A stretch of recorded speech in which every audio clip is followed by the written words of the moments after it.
স্বাগতম সিরাতুন নূর চ্যানেলের আধ্যাত্মিক সফরে, যেখানে আমরা শুধু ইতিহাসই বলি না, শেখাই ইমানের শক্তি। যেখানে আমরা শুধুই গল্প বলি না, ছুঁয়ে যাই অন্তরের গভীরতা। এটি শুধু ইতিহাস নয়, এটি এক জীবন্ত ইমানের গল্প।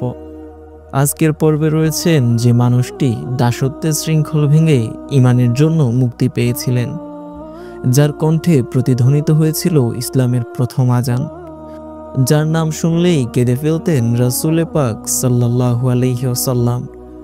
তিনি হযরত বিলাল হাবশী রাদিয়াল্লাহু তাআলা আনহু।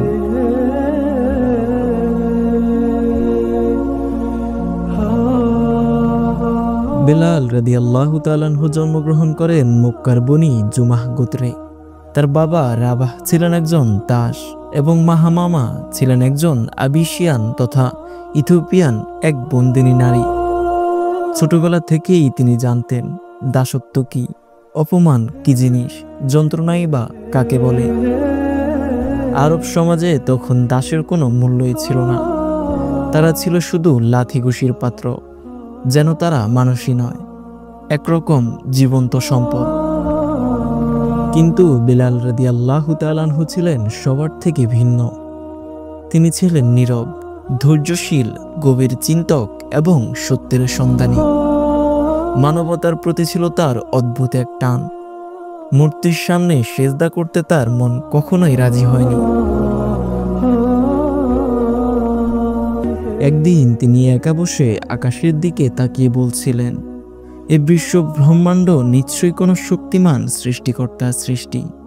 কিন্তু তখনও জানতেন না খুব শিগগিরই তিনি খুঁজে পাবেন সেই সত্যের রাস্তা।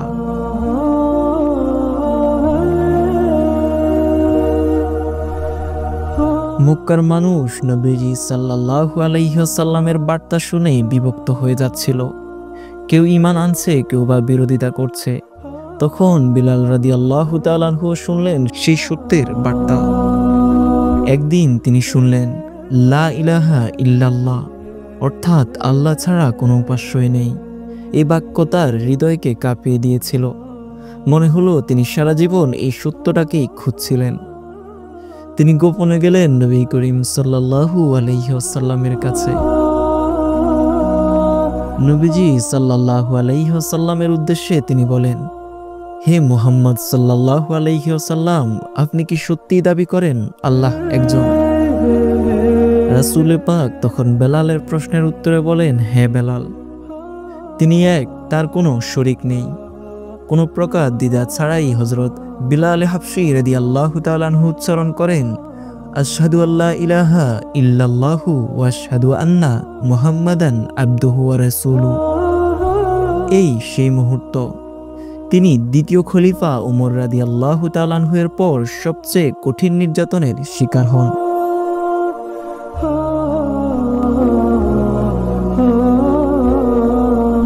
ইসলাম গ্রহণের খবর পৌঁছে গেল বিলাল হাবশী রাদিয়াল্লাহু তাআলা আনহু এর মালিকের নিকট, উমাইয়া ইবনে খালফের কানে। সে ছিল ইসলাম বিদ্বেষীদের নেতা। কি ভয়াবহ ছিল তার নির্যাতন!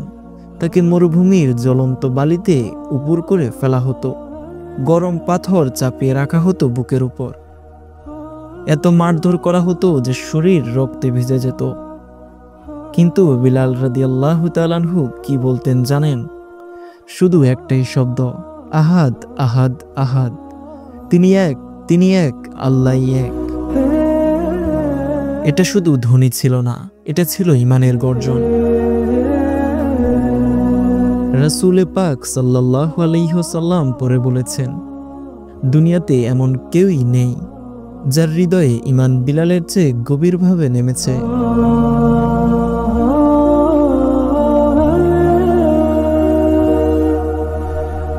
মরুভূমির উত্তপ্ত বালুতে যখন অচেতন হয়ে পড়েন বিলাল রাদিয়াল্লাহু তাআলা আনহু, তখনও তার মুখে একটাই উচ্চারণ, আহাদ আহাদ। এ খবর ছড়িয়ে পড়ে সমগ্র মক্কায়। ক্রমেই মুসলমানরা তার অবস্থায় কেঁদে ফেলতে শুরু করে। সে সময়ে এগিয়ে আসেন দয়াশীল, কোমল হৃদয়ের মহামানব হযরত আবু বকর সিদ্দিক রাদিয়াল্লাহু তাআলা আনহু।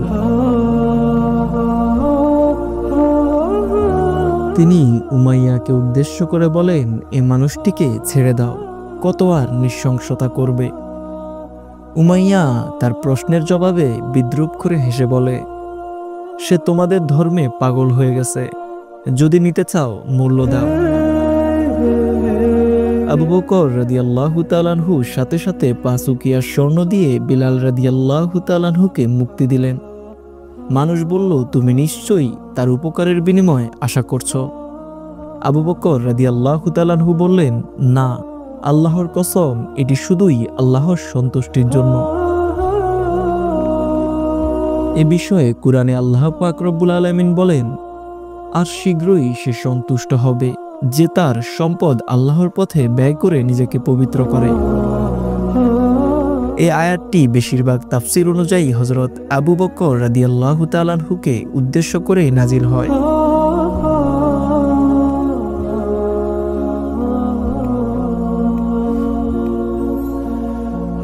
মক্কায় নির্যাতনের আগুন বাড়তেই থাকে। শেষে রাসূল পাক সাল্লাল্লাহু আলাইহি ওয়াসাল্লাম সাহাবীদের হিজরতের নির্দেশ দেন। বিলাল রাদিয়াল্লাহু তাআলা আনহু চলে গেলেন মদিনা, যেখানে ইসলাম প্রতিষ্ঠার ভিত্তি রচিত হচ্ছিল। মদিনা ছিল আশার শহর, কিন্তু নতুন মক্কা থেকে আসা লোকেরা মদিনার আবহাওয়ায় অসুস্থ হয়ে পড়ছিল। বিলালও জ্বরে আক্রান্ত হন, কিন্তু তখনও তার জবান থেকে ঈমান ভাঙেনি।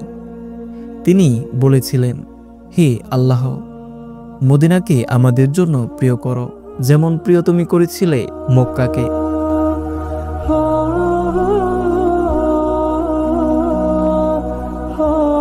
একদিন মদিনায় আলোচনা হচ্ছিল মুসলমানদের নামাজের জন্য কিভাবে ডাকা হবে। কেউ বলল ঘণ্টা দেওয়া হোক, কেউ বলল শিঙা বাজানো হোক, কেউ বা বলল আগুন জ্বালিয়ে ডাকা হবে। কিন্তু রাসূলুল্লাহ সাল্লাল্লাহু আলাইহি ওয়াসাল্লামের কোনোটি পছন্দ হলো না। হঠাৎ আব্দুল্লাহ ইবনে জাওয়াদ রাদিয়াল্লাহু তাআলা আনহু স্বপ্নে শুনলেন সুন্দর ও মহান কিছু শব্দ, আল্লাহু আকবার, আল্লাহই বড়।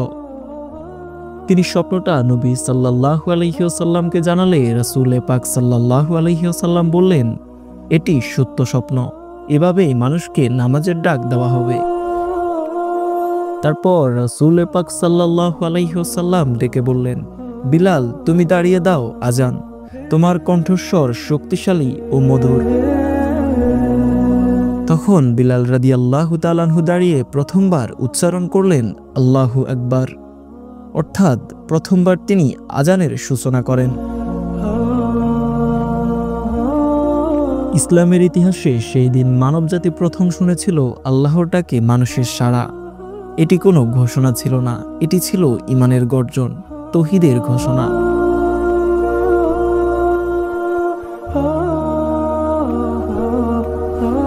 মদিনার শান্তি স্থিত হয়েছিল, কিন্তু কাফেরদের হুমকি তখনও ছিল। বদরের যুদ্ধের সময় বিলাল রাদিয়াল্লাহু তাআলা আনহু সাহসী পদক্ষেপ নেন। তিনি যুদ্ধে অংশ নেন শুধু নিজেকে দেখানোর জন্য নয়, বরং ইসলামের প্রতি অবিচল বিশ্বাস প্রদর্শনের জন্য। বিলাল রাদিয়াল্লাহু তাআলা আনহু শুধু সাহসী ছিলেন না, তিনি ছিলেন ঈমানের যোদ্ধা। প্রতিটি পদক্ষেপ তার দাওয়াতি বার্তা বহন করত। উহুদের যুদ্ধেও তিনি ছিলেন সর্বশেষ সৈন্যদের মধ্যে। প্রতিটি ধ্বনি, প্রতিটি পদক্ষেপ ইসলামের জন্য আত্মত্যাগের প্রতীক। কুরআনে আল্লাহ পাক ইরশাদ করেন, যারা আল্লাহর পথে জিহাদ করে তারা যেমন মৃত হয় তেমনি তারা বেঁচে থাকে। রাসূল সাল্লাল্লাহু আলাইহি ওয়াসাল্লাম এ সম্পর্কে বলেন, বিলাল জান্নাতের জন্য নির্দিষ্ট। নবী সাল্লাল্লাহু আলাইহি ওয়াসাল্লামের সান্নিধ্য ছিল তার জীবনের সবচেয়ে বড় সৌভাগ্য। প্রতিদিনের নামাজে, আজানে এবং মদিনার মসজিদে বিলাল রাদিয়াল্লাহু তাআলা আনহু নবীজি সাল্লাল্লাহু আলাইহি ওয়াসাল্লামের কাছাকাছি অবস্থান করতেন। বিলাল রাদিয়াল্লাহু তাআলা আনহু নবী সাল্লাল্লাহু আলাইহি ওয়াসাল্লামের প্রতি ভালোবাসা অনুভব করতেন। তা আমাদেরকে শেখায় আল্লাহর প্রেম ও নবীর প্রতি আনুগত্য মানে সত্যিকারের ঈমান। রাসূল সাল্লাল্লাহু আলাইহি ওয়াসাল্লাম যখন ইন্তেকাল করলেন, মদিনা মসজিদে ভয়াবহ বেদনার পরিবেশ। বিলাল রাদিয়াল্লাহু তাআলা আনহু প্রথমে আজান বন্ধ করলেন। তার কান্নার আওয়াজ পুরো মসজিদে প্রতিধ্বনিত হলো। বিলাল রাদিয়াল্লাহু তাআলা আনহু বললেন, হে নবী সাল্লাল্লাহু আলাইহি ওয়াসাল্লাম, এখন কাকে আজান দেব? তোমার কণ্ঠ ছাড়া আমার পৃথিবী শূন্য। এ দৃশ্য আমাদের শেখায় নবীর প্রতি গভীর ভালোবাসা ও আবেগী সত্যিকারের মুসলিম চরিত্রের পরিচয়।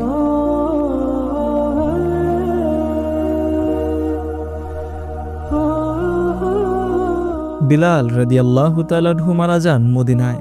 তার জীবন ছিল দাসত্ব থেকে মুক্তি, নির্যাতনের মধ্য দিয়ে ঈমানের বিজয়, সাহসিকতা এবং নবীর প্রতি প্রেমের চূড়ান্ত উদাহরণ।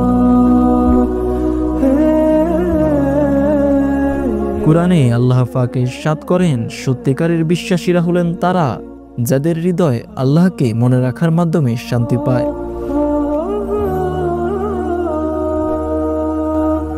আজান শুধু শব্দ নয়, এটি ঈমানের বার্তা।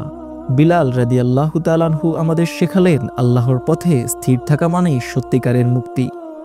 তিনি আমাদের মনে করিয়ে দেন যে আল্লাহর জন্য দাঁড়ায় সে কখনো পরাজিত হয় না।